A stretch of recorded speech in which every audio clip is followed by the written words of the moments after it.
사랑합니다. 우리 하나님은 우리를 너무 사랑하셔서 흑암 중에 거하시다가도 흑암을 걷어내시기도 하십니다. 그러나 또 하나님의 계명을 주실 때 구름으로 산을 가리시기도 하셨고, 우리에게 언약을 주실 때는 하나님의 손으로 직접 기록하셔서 우리에게 남겨주시는 사랑의 하나님, 절대 그 언약이 바뀌지 않을 것을, 또 그 언약이 자자손손 이어지기를 원하시는 것을 우리에게 보여주시는 하나님이십니다. 오늘 그 하나님이 우리 가운데 거하시기 위해 성막, 성소, 또 다른 말로 증거막을 만드시는 장면을 보이세요.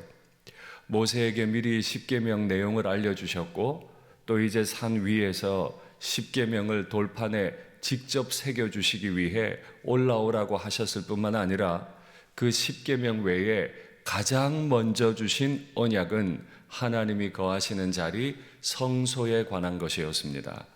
성소를 짓는 명령을 주실 때가 오늘 본문의 시작인데, 오늘 본문의 첫 번째 명령, 너는 이스라엘 자손에게 명령해야 한다. 뭘 명령할까요? 내가 거하는 성소를 지을 텐데 그들이 내게 기쁨으로 자원하는 마음으로 가져오는 모든 걸 너는 받아야만 한다 라고 말씀해 주셨어요. 성소는 하나님이 거하시는 자리입니다. 하나님이 거하시는 자리를 짓는데, 그 자리를 지을 때는 성막 가운데 거하시는 하나님을 기대하면서 그 백성들이 헌신한 예물로 짓게 되어 있습니다. 하나님의 명령을 볼까요? 그들이 이스라엘 자손의 성소의 모든 것을 만들기 위하여 가져온 예물을 모세에게서 받으니라. 그러나 백성이 아침마다 자원하는 예물을 연하여 가져왔으므로, 자원하는 예물을 연하여 가져왔습니다. 끊임없이 아침마다 가져왔어요. 성소의 모든 일을 하는 지혜로운 자들이 각기 하는 일을 중지하고 와서 모세에게 말하여 이르되, 백성이 너무 많이 가져오므로 여호와께서 명령하신 일을 쓰기에 남음이 있나이다. 어떻게 이런 헌신이 가능했을까요? 애굽에서 노예 생활했잖아요. 급히 나왔잖아요. 노예의 주제에, 도망 나온 사람인 주제에 하나님이 거하시는 성소를 짓는 일에는 남음이 있도록 헌신했다. 어떻게 이게 가능합니까? 노예라도 남음이 있게 헌신할 수 있는 건 노예였음을 기억했기 때문입니다. 내가 과거에 노예였어.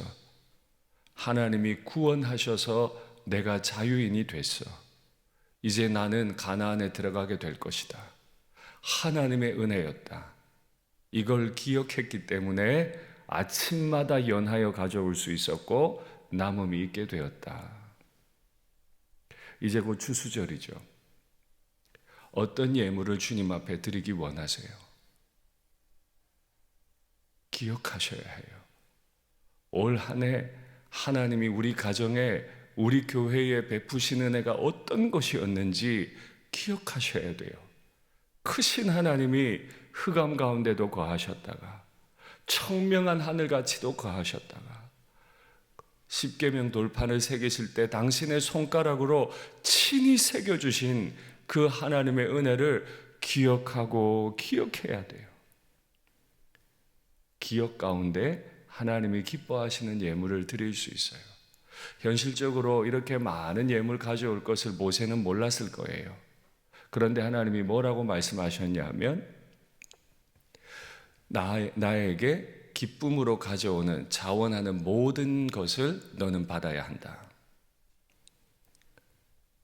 가난한 자라고 너무 많이 가져오지 않아도 돼. 적당히 헌금해. 그러지 말라는 거예요. 가난한 자, 노예여도 하나님의 구원을 기억하고 하나님 앞에 기쁨으로 자원함으로 드릴 수 있습니다. 모세가 하나님의 자리를 빼앗을 필요가 없어요. 반대로요. 부자라고 해서 많이 내라고 강요할 수도 없어요. 하나님은 자원하는 마음으로 기쁨으로 드리는 예물을 받으시는 분이시지, 우상처럼 많이 가져와라, 많이 내야 복 받는다, 이런 분 아니세요. 가난하다고 안 드려도 되고 부자라고 많이 내야 되고 그런 하나님 아니라, 우리 하나님은 가난한 사람이든 부유한 사람이든 모두 사랑하시고 구원해 내시는 분. 우리 하나님은 우리가 자원하는 마음, 기뻐하는 마음을 받으시기를 원하시는 분이신 줄 믿습니다. 이 하나님이 이제 성막 건축을 시작하면서, 증거막 건축을 시작하면서 예물을 말씀하신 이후에 이제 성막을 짓도록 말씀을 해 주십니다. 성막은 성소와 지성소로 나누어지죠. 그리고 그 성막 안에 무엇이 있는지 일일이 디자인하시는데 가장 먼저 말씀해 주시는 게 증거궤입니다. 증거궤는 여러분들께서 언약궤라고 알고 계신 것이기도 합니다. 언약궤라고도 하고 증거궤라고도 합니다. 오늘 본문에는 증거궤라고도 나오죠. 말씀 볼까요? 내가 그들 중에 거할 성소를 그들이 나를 위하여 이제 짓습니다. 가장 먼저 증거궤를 짓는데, 물은 내가 내게 보이는 모양대로 장막을 짓고 기구들도 그 모양을 따라 지을지니라. 하나님이 거하시는 성소를 짓는데, 하나님이 거하시는 성소 안에 증거궤 위에 하나님이 앉으세요. 하나님이 거하시는 성소를 짓는데 하나님이 디자인하신 대로 지어야 합니다. 하나님이 보여주시는 대로 지어야 합니다. 지금 이 성막 짓는 재정을 누가 냈죠? 백성들이 냈어요. 내가 내 돈을 낸 거예요. 그런데 디자인은 누가 하세요? 하나님이 하세요. 내 것으로 짓지만 하나님의 것을 짓는 것입니다. 그래서 하나님이 직접 디자인하십니다. 간혹 착각할 수 있어요. 내 교회니까 내 뜻대로, 내 헌금이니까 내 뜻대로. 틀렸습니다. 노예에게는 내 것이 없어요. 다 하나님 것이에요. 내가 잠깐 가진 것으로 짓는다고 해도 내 것이 아니에요. 내 교회가 아니에요. 내가 다니고 있는 교회지만 주님의 교회예요. 내가 예물을 드렸어도 주의 뜻대로 지어요. 왜요? 주님이 거하실 자리거든요. 하나님은 우리 몸을 성전 삼으셨죠. 내 몸이에요. 아니에요. 하나님의 거하시는 하나님의 몸이에요. 그러니 내 마음도 내 마음이 아니에요. 하나님의 마음이에요. 내 마음 안에 일어나는 생각은 내 마음대로 하면 안 돼요. 누구 마음대로? 하나님 마음대로 하는 거예요. 그래서 하나님이 직접 디자인하십니다. 그런데 내 마음에 생각났다고 내 고집을 주장하고 내 논리를 주장하고 내 방식을 주장하는 건 내가 하나님의 종 아니라는 소리예요. 아무리 교회에 충성해도 그건 하나님의 종으로 충성한 게 아니고 내 교회, 내가 주인 되고 싶은 것뿐이에요. 이런 분들 때문에 교회가 늘 깨져요. 이런 분들 때문에 교회가 화평을 늘 잃어요. 가정도 마찬가지죠. 가정은 하나님이 거하시는 자리입니다. 내 주장이 강해. 늘 내 뜻대로 돼야 돼. 내 거니까. 내가 가장이니까. 내가 주인이니까. 아니라니까요. 노예에게, 종에게 자기 것은 없어요. 모든 건 하나님 거예요. 그래서 하나님이 디자인하세요. 하나님이 보이신 대로만 짓는 거예요. 오늘 이 새벽에 하나님이 우리에게 디자인해 주신 것이 무엇인지, 내 마음이 진실로 하나님의 것임을 인정할 수 있는지, 내가 예물을 넘치도록 드렸지만, 연하여 아침마다 드렸지만 결코 이것이 내 것이 아니고 하나님의 것임을 인정할 수 있겠는지, 내 것을 내 것으로 주장하고 싶은 마음을 꺾어버릴 수 있겠는지 기도하시고 꺾어달라고 기도하셔야 해요. 성막을 잠시 디자인하신 이후에 증거궤를 디자인하십니다. 언약궤라고도 하죠. 언약궤는 여러분 잘 아시는 것처럼 조각목 나무로 짓고 그 나무에 도금을 합니다. 박스죠. 그 박스 안에는 잘 아시는 대로 세 가지 물건이 들어갑니다. 세 가지 물건을 넣고 위에 뚜껑을 얹죠. 그 뚜껑이 속죄소 시은좌입니다. 하나님이 거하시는 자리, 피를 뿌려 백성의 죄를 사하는 자리, 그 자리를 하나님이 내가 너와 만나는 자리로 하겠다.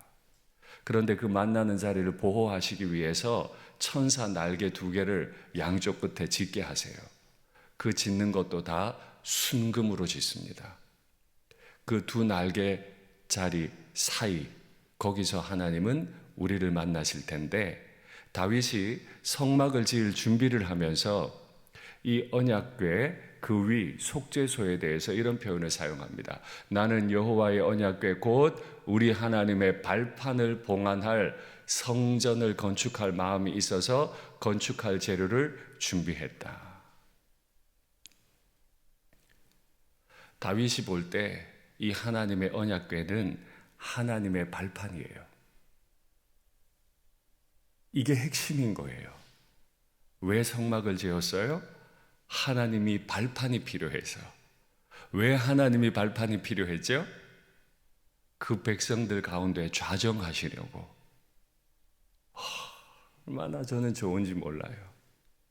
하나님이 나에게 좌정하시기 위해 발판이 필요하대요.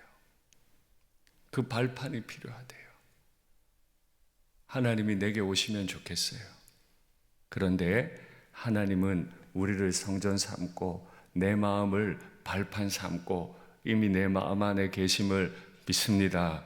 오늘 이 새벽에 나오신 우리 교우들께서 나를 발판 삼고 거하시는 하나님을 온전히 경험하시면 좋겠습니다. 하나님은 준비가 다 되셨어요. 그래서 디자인하셨어요. 그래서 말씀하셨어요. 이제 새벽에 우리가 할 일은 하나님 나를 발판 삼고 오셨으니 말씀해 주십시오. 내가 오늘 하루 어떻게 살기 원하시고 내가 이 일에 대하여 무슨 생각을 하고 살기를 원하십니까? 나는 주의 종입니다. 주님 말씀하시고 나는 주의 뜻대로 하겠습니다. 오늘 이 새벽에 철저하게 주의 종이 되기를 바랍니다. 그 언약궤를 만들어 놓으시고는 그 언약궤 안에 물건을 넣으라고 하시죠. 3가지입니다. 그 중에 하나에 대해서 보시죠. 속죄소를 궤 위에 얹습니다. 내가 내게 줄 증거판을 궤 속에 넣으라. 증거판을 넣습니다. 그리고 거기서 내가 너와 만나고 2 그룹 사이에서 내가 이스라엘 자손을 위하여 내게 명령할 모든 일을 내게 이르리라. 아까 말씀드린 내용이죠. 근데 그 안에 넣는 물건 중에 하나가 뭐다? 증거판이다. 증거판은 다른 말로 10계명을 적은 2 돌판이죠. 근데 이걸 왜 증거판이라고 했을까요? 왜 증거판이라고 했을까? 하나님이 증거하시는 판이기 때문에 그렇습니다. 하나님이 뭘 증거하십니까? 너는 내 거다. 내가 너의 하나님이다. 내가 너를 종되었던 애굽 땅에서 이끌어냈다. 그러니 너는 다른 신을 섬기지 마라. 왜? 다른 신 없어도 내가 너의 하나님이라 내가 너를 영원토록 사랑하고 내가 너를 영원토록 인도할 것이기 때문이다. 내가 나의 이름으로 증거한다. 이겁니다. 그걸 언약궤, 증거궤 안에 넣고 뚜껑을 덮고 그 뚜껑을 하나님의 발판 삼아 꽉 좌정하시겠다는 거예요. 어떤 것도 하나님의 이 증거를 취소시킬 수 없어요. 그 어떤 것도 내가 하나님의 종인 것과 하나님이 나의 주인이신 것을 바꿔버릴 수는 없습니다. 인생이 좀 고달픈 일이 있을 겁니다. 때로는 지치고 그 누구도 내 인생 돕지 않는 것 같을 그런 마음이 들 수 있어요. 그러나 기억하십시오. 하나님은 직접 자신이 디자인하셔서 한 가지 말씀하고 싶으신데, 내가 네 하나님이다. 내가 반드시 너와 영원토록 함께 할 거다. 이 말씀하고 싶은 하나님의 음성을 오늘 이 새벽에도 들으시기를 바랍니다. 말씀을 맺겠습니다. 하나님은 직접 디자인하기 원하세요. 내가 드린 것이어도 하나님이 디자인하기 원하세요. 하나님이 디자인하고 싶으신 이유는 하나님이 증거하고 싶으셔서, 내가 너의 하나님이고 내가 너를 책임질 거고, 내가 네 가정, 내가 네 일터, 네가 너무 사랑하는 너의 교회를 내가 직접 이끌어 갈 거다. 이 새벽에 이 말씀을 확신하시는 은혜가 있으시기를 바랍니다.